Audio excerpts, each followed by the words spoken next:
Have you ever noticed that when you think you heard what you thought you heard, you get some very strange reactions from everyone listening in? Well, that's what Lincoln and his sisters found out in the episode I'm going to talk about today. So join me as I, SteamTeamRedubUK, CC Trainor-Ling, bring you another retro review from past seasons of The Loud House. Cue the intro!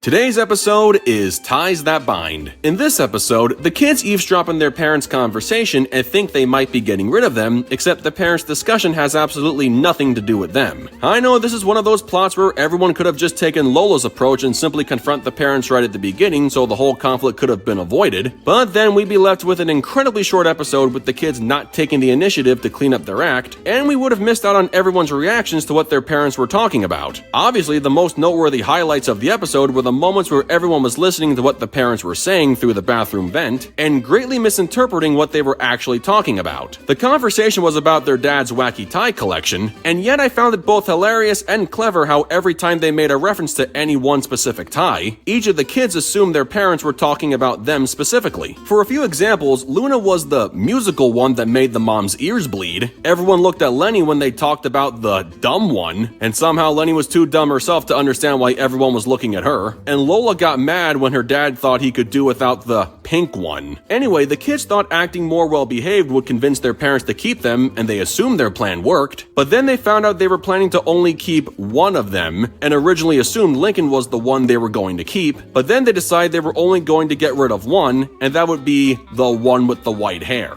An Easter tie with a white rabbit in reality, but this really bummed out Lincoln after he had a somewhat selfish fantasy about what it would be like to be an only child. I actually would have liked to see a quick fantasy for each individual sister on what life would be like if they were the only child, but I guess that would have taken too long. Still, Lincoln was preparing to say goodbye to his sisters by giving away his stuff, and I liked how the girls were all willing to stand by his side to make sure their only brother didn't leave. That's when they all confronted their parents and they found out their mom and dad had been talking about their dad's tie collection the whole time, and none of them were ever going to get kicked out. Even though Lincoln says he was no longer going to eavesdrop on his parents, we still get one last joke at the end where he freaks out when his dad exclaims how his wife has a bun in the oven, even though the dad is actually gluten-free. Overall, the main premise is very predictable, and the outcome is exactly what you come to expect, but the episode was still pretty good for its hilarious and clever innuendo when it came to the parents' conversation and what the kids assumed the conversation was about. Lincoln thought he was the one being saved, and yet he got knocked off his own pedestal when he thought he was the only one who was going to get kicked to the curb. I appreciated the sisters wanting to stick up for him even after their initial anger when they thought they were all going to be tossed out in favor of him, and there was something oddly satisfying about Luann being mostly silent throughout most of the plot with her mime impression. With that said, I give Ties That Bind an 8 out of 10. Well folks, that concludes my review of Ties That Bind. So I gotta ask, what did you guys think of this episode? Sound off in the comments below, and be sure to click that subscribe button for more Loud House related content. That's going to do it for me. I'll catch you guys for the next video, but until then, this is SteamTeamRedubUK, CC Trainor-Ling, signing off. Peace out, home slices.